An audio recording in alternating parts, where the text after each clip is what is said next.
Boa tarde, hoje é Dia dos Pais e vamos para a nossa mensagem especial. A paternidade que aponta para o Cordeiro.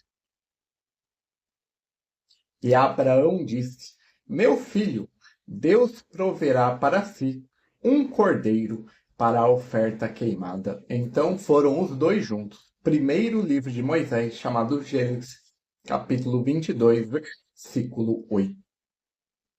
E Israel disse: Isto é suficiente. José, meu filho, ainda está vivo. Eu irei e o verei antes que eu morra.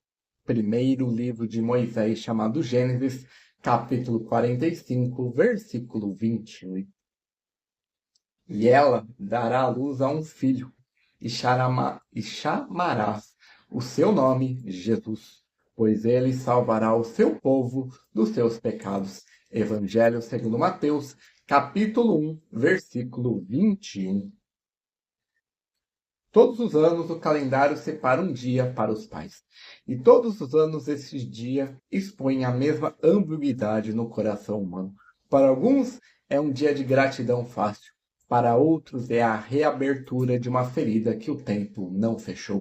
A cultura ao seu redor tende a resolver essa tensão de duas formas erradas, idolatrando a figura paterna como se um homem pudesse ser tudo o que a alma precisa ou descartando-o por completo, como se a paternidade tivesse peso nenhum. O texto de hoje não segue nenhum desses caminhos. A Escritura não apresenta Abraão, Jacó e José como pais perfeitos, e sim como três homens reais com falhas registradas em outras páginas da mesma Bíblia, cujo maior momento como pais foram exatamente aquele que em a sua paternidade, sem que eles compreendessem por completo, apontando para além de si mesmo. Se você teve um pai presente ou ausente, generoso ou distante, a pergunta que o texto coloca diante de você hoje não é se ele foi perfeito, é para onde, mesmo sem saber, ele sempre esteve apontando. Abraão e a fé que sacrifica. Deus havia prometido a Abraão um filho, através do qual todas as famílias da terra seriam abençoadas. E este filho, Isaque, era a prova viva que a palavra de Deus não falha. Foi justamente este filho que Deus ordenou a Abraão que oferecesse em holocausto no Monte Moria, região que a tradição bíblica posterior associa à cidade de Jerusalém.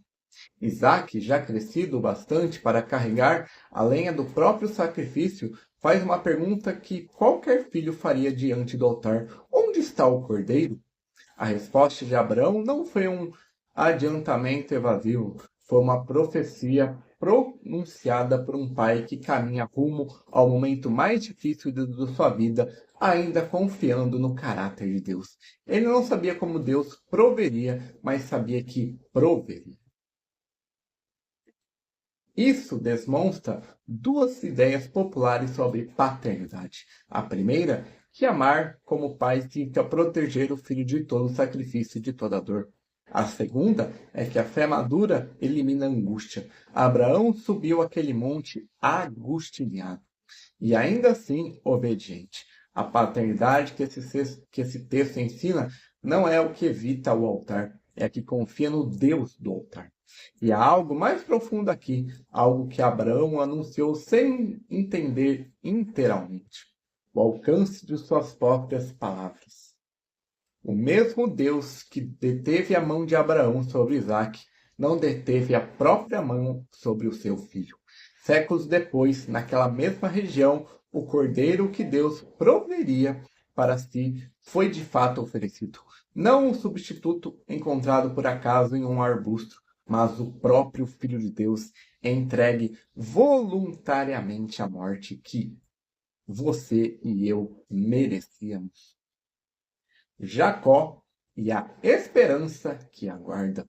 Jacó passou mais de 2 décadas convencido que José, seu filho amado, estava morto, despedaçado por feras, e recusou-se a ser consolado.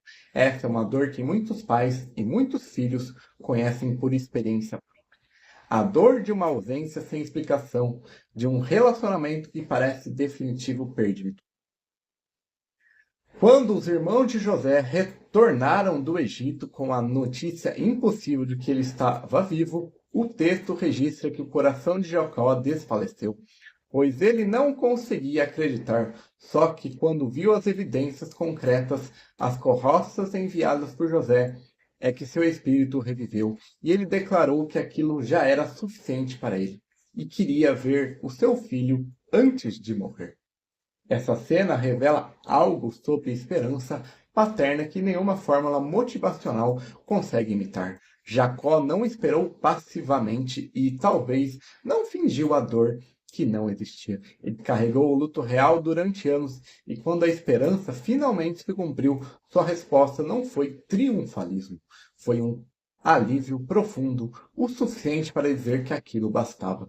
Se você já perdeu o contato com o pai ou com o filho, se você já viveu a sensação de certas relações estão mortas demais para serem restauradas, este texto não promete toda a separação humana terá final feliz nessa vida, mas aponta para algo maior que a reunião entre Jacó e José. O filho que Jacó recebeu de volta era um governador vivo no Egito. O filho que o Pai Celeste entregou como cordeiro, o mesmo apontado no ponto anterior, não permaneceu morto. Ele ressuscitou, e essa é a ressurreição, não a simples reviravolta de uma boa notícia, que garante a todo que está unido a Cristo pela fé um reencontro que a morte jamais poderá desfazer. José e a obediência que nomeia o Salvador. José, noivo de Maria, descobre que ela está grávida antes de consumarem a união, e a Escritura o descreve como um homem justo, disposto a resolver a situação em segredo para não expor Maria à vergonha pública. É neste momento de confusão e risco à própria reputação que um anjo instruiu em sonho a não temer, a receber Maria como esposa e dar ao filho que nasceria um nome específico, não escolhido por ele, mas ordenado por Deus. Na cultura hebraica, nomear uma criança era um ato de autoridade paterna e legal.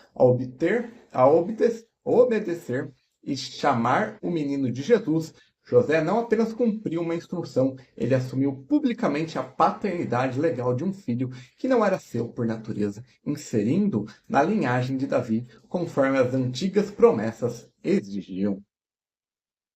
É notável que a Escritura não registra uma única palavra dita por José. Diferente de Abraão e de Jacó, que falam nos textos que acabamos de examinar, José só é conhecido por aquilo que obedeceu em silêncio. Isso ensina algo que a nossa geração raramente valoriza. A paternidade mais decisiva nem sempre é a mais eloquente.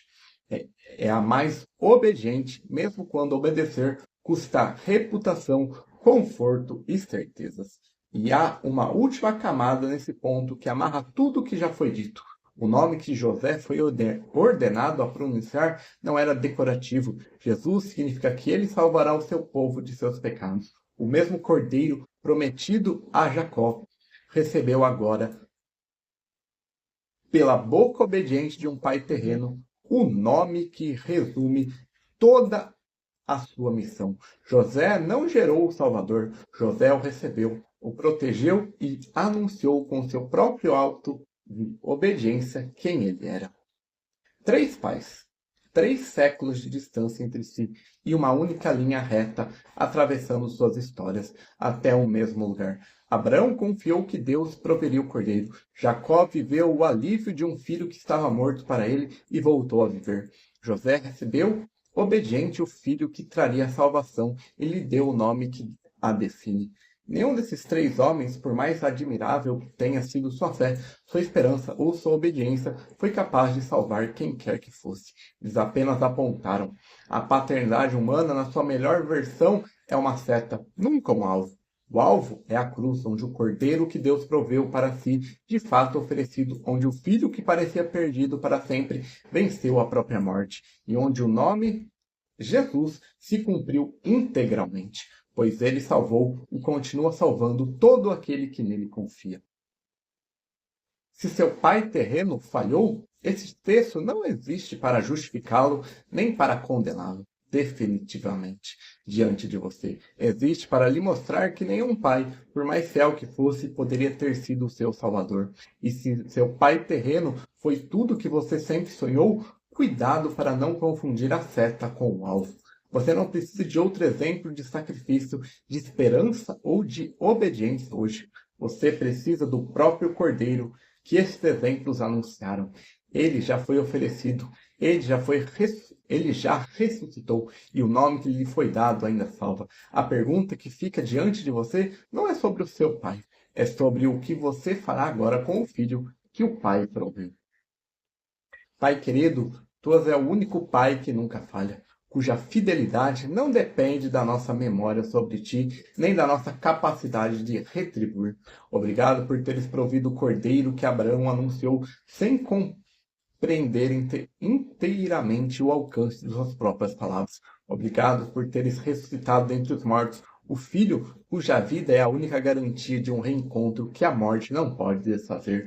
Obrigado por teres dado, através da obediência silenciosa de José, o nome que resume toda a obra da salvação. Que ninguém que ouviu essas palavras hoje continue buscando em pais terrenos aquilo que somente tu, pelo teu Filho, podes oferecer. Se tu, glorificado como o Pai que proveu o Cordeiro, ressuscitou o Filho e salva, pelo nome de Jesus, todo que nele confia. Amém, amém, amém. Então eu desejo um feliz Dia dos Pais a todos que assistem a mensagem de hoje. Que Deus te abençoe, que Ele continue abençoando sua família, sua paternidade. Para você que ainda não é pai, que tem esse desejo, ore que o Senhor coloque uma mulher como Maria colocou, como na vida de José colocou Maria. Que Deus te abençoe. Amém. Amém.